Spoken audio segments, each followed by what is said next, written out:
वज़ाइफ के लिए वज़ाइफ सालिहीन ऑफिशियल को सब्सक्राइब करें। वज़ाइफ सालिहीन ऑफिशियल।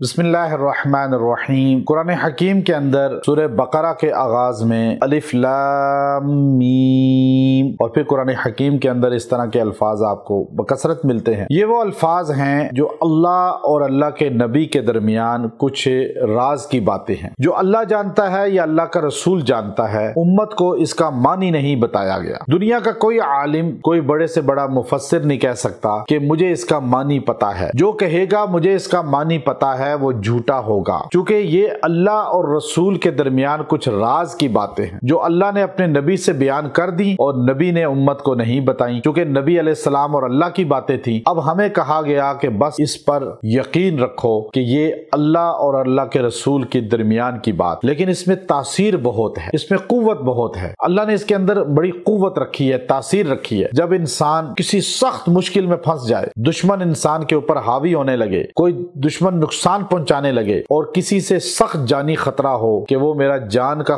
दुश्मन है, माल का दुश्मन है, ईमान का दुश्मन है, इज्जत का दुश्मन है, जब आपको ये खतरा हो कि कोई मुझ पे जादू सख्त कर रहा है, कोई मुझ पे जिन्नात भेज रहा है, किसी की नजर मुझे लग रही है, कोई मुझे नुकसान देना चाहता है, तो आप इस अमल को शुरू कर लें। अलिफ लाम मीम, अलिफ लाम मीम। इसको आप रोज 11 बार पढ़ें और अपने सीने पे फूंकें और अपने सीने पे उंगली से लिखें भी इस तरह, अलिफ लाम मीम। रोज एक बार लिखें, 11 बार फूंकें। कोई आपको नुकसान नहीं दे सकेगा, कोई जादू, जिन्नात, नजर, चोर, डाकू, दुश्मन, बल्कि आपकी तरफ ये चीजें भेजने वाले पे वापस पलट जाएंगी। आपकी तरफ हसद से देखने वाले का हसद उसके अपने कल्ब पे पड़ेगा, वो नुकसान वो उठाएगा और आप इंशाअल्लाह बचे रहेंगे। व आखिरु दाअवाना अनिल हम्दुलिल्लाहि।